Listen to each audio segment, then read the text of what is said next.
Study ফি 360 চ্যানেলের পক্ষ থেকে সবাইকে স্বাগতম। আজকে আমরা সরকারি চাকরি পরীক্ষায় আসা গণিতের একটি এমসিকিউ শর্টকাট সমাধান করার চেষ্টা করব।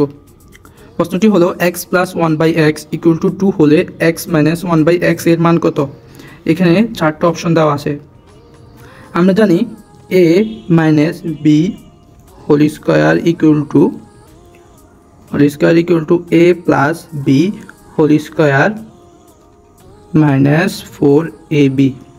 তাহলে এখানে x কে a ধরলে 1/x কে b ধরলে আমরা পাই x - 1/x whole square =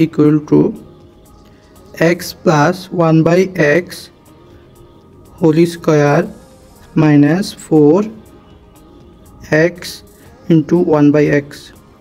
a + b এর সূত্র অনুসারে x - 1/x এর সূত্র বসিয়ে আমরা পাই।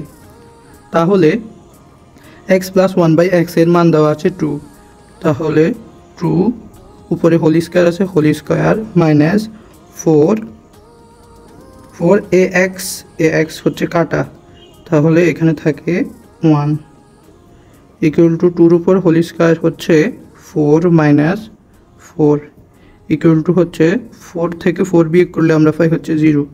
অ্যান্সার গ।